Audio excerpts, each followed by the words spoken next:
మత్తయి సువార్త 18వ అధ్యాయం. ఆ కాలమున శిష్యులు యేసునొద్దకు వచ్చి, పరలోక రాజ్యములో ఎవడు గొప్పవాడని అడుగగా, ఆయన యొక్క చిన్న బిడ్డను తన యొద్దకు పిలిచి వారి మధ్యను నిలవబెట్టి ఇట్లనెను, మీరు మార్పు నొంది బిడ్డల వంటి వారైతేనే గాని పరలోక రాజ్యములో ప్రవేశింపరని మీతో నిశ్చయముగా చెప్పుచున్నాను. కాగా ఈ బిడ్డవలే తన్ను తాను తగ్గించుకొనువాడెవడో వాడే పరలోక రాజ్యములో గొప్పవాడు. మరియు ఈలాంటి ఒక బిడ్డను నా పేరిట చేర్చుకొనువాడు నన్ను చేర్చుకొనును. నా యందు విశ్వాసముంచు ఈ చిన్నవారిలో ఒకనిని అభ్యంతరపరచువాడెవడో వాడు మెడకు పెద్ద తిరుగటి రాయి కట్టబడిన వాడై మిక్కిలి లోతైన సముద్రంలో ముంచివేయబడుట వానికి మేలు. అభ్యంతరము వలన లోకమునకు శ్రమ, అభ్యంతరములు రాక తప్పవు. కాని ఎవని వలన అభ్యంతరము వచ్చునో ఆ మనుష్యునికి శ్రమ. కాగా నీ చెయ్యి అయినను నీ పాదమైనను నిన్ను అభ్యంతరపరిచిన ఎడల దానిని నరికి నీ యొద్ద నుండి పారవేయుము. 2 చేతులను 2 పాదములను కలిగి నిత్యాగ్నిలో పడవేయబడుట కంటే కుంటివాడవుగనో అంగహీనుడవుగనో జీవములో ప్రవేశించుట నీకు మేలు.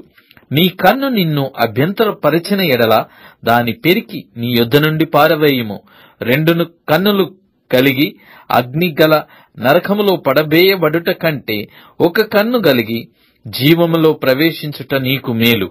ఈ చిన్నవారిలో ఒకనినైనను తృణీకరింపకుండా చూచుకొనుడి. వీరి దూతలు పరలోకమందున్న నా తండ్రి ముఖమును ఎల్లప్పుడూ పరలోకమందు చూచుచుందురని మీతో చెప్పుచున్నాను. మీకేమి తోచును? ఒక మనుషునికి 100 గొర్రెలుండగా వాటిలో ఒకటి తప్పిపోయిన ఎడల 99 కొండల మీద విడిచి వెళ్లి తప్పిపోయిన దానిని వెదకడా? వాడు దాని కనుగొనిన ఎడల 99 గొర్రెలను గూర్చి సంతోషించునంతకంటే దానిని గూర్చి ఎక్కువగా సంతోషించునని మీతో నిశ్చయముగా చెప్పుచున్నాను. అలాగునని ఈ చిన్నవారిలో ఒకడైనను నశించుట పరలోకమందున్న మీ తండ్రి చిత్తము కాదు. మరియు నీ సహోదరుడు నీ ఎడల తప్పిదము చేసిన ఎడల నీవు పోయి నీవును అతడును ఒంటరిగా నున్నప్పుడు అతనిని గద్దించుము. అతడు నీ మాట వినిన ఎడల నీ సహోదరుని సంపాదించుకొంటివి. అతడు వినని ఎడల 2, 3 సాక్షుల నోట ప్రతి మాట స్థిరపరచబడినట్లు నీవు ఒకరినిద్దరిని వెంటబెట్టుకొని అతని యొద్దకు పొమ్ము. అతడు వారి మాటయు వినని ఎడల ఆ సంగతి సంఘమునకు తెలియజెప్పుము. అతడు సంఘపు మాటయు వినని ఎడల అతనిని నీకు అన్యునిగా సుంకరిగాను ఎంచుకొనుము. భూమి మీద మీరు వేటిని బంధింతురో అవి పరలోకమందును బంధింపబడును. భూమి మీద మీరు వేటిని విప్పుదురో అవి పరలోకమందును విప్పబడునని మీతో నిశ్చయంగా చెప్పుచున్నాను. మరియు మీలో 2 తాము వేడుకొను దేనిని గూర్చి అయినను భూమి మీద ఏకీభవించిన ఎడల అది పరలోకమందున్న నా తండ్రి వలన వారికి దొరుకునని మీతో చెప్పుచున్నాను. ఏలయనగా 2, 3 నా నామమున ఎక్కడ కూడియుందురో అక్కడ నేను వారి మధ్యను ఉందునని చెప్పెను. ఆ సమయమున పేతురు ఆయన యొద్దకు వచ్చి, ప్రభువా, నా సహోదరుడు నా ఎడల తప్పిదము చేసిన ఎడల నేనెన్ని మారులు అతని క్షమింపవలెను? 7 మారుల మట్టుకా అని అడిగెను. అందుకు యేసు అతనితో ఇట్లనెను, 7 మారుల మట్టుకే కాదు, 77 మారుల మట్టుకని నీతో చెప్పుచున్నాను. కావున పరలోక రాజ్యము తన దాసుల యొద్ద లెక్క చూచుకొనగోరిన యొక్క యజమాను పోలియున్నది.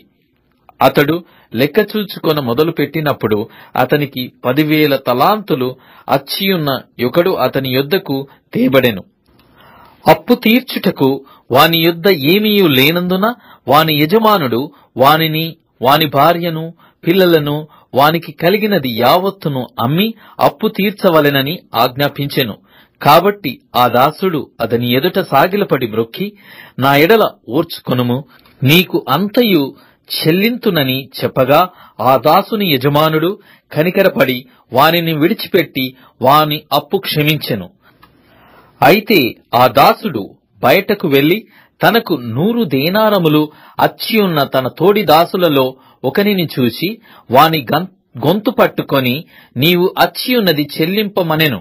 అందుకు వాని తోడి దాసుడు సాగిలపడి, నా ఎడల ఓర్చుకొనుము, నీకు చెల్లించదనని వానిని వేడుకొనెను గాని వాడు ఒప్పుకొనక అచ్చియున్నది చెల్లించు వరకు వాని చెరసాలలో వేయించెను. కాగా వాని తోడి దాసులు జరిగినది చూచి మిక్కిలి దుఃఖపడి వచ్చి జరిగినదంతయు తమ యజమానునికి వివరముగా తెలిపిరి.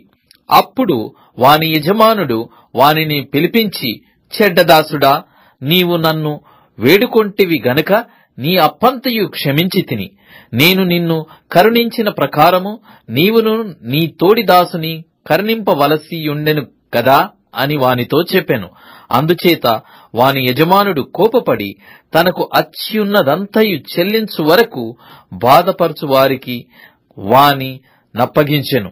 మీలో ప్రతివాడును తన సహోదరుని హృదయపూర్వకముగా క్షమింపని ఎడల నా పరలోకపు తండ్రియు ఆ ప్రకారమే మీ ఎడల చేయుననెను.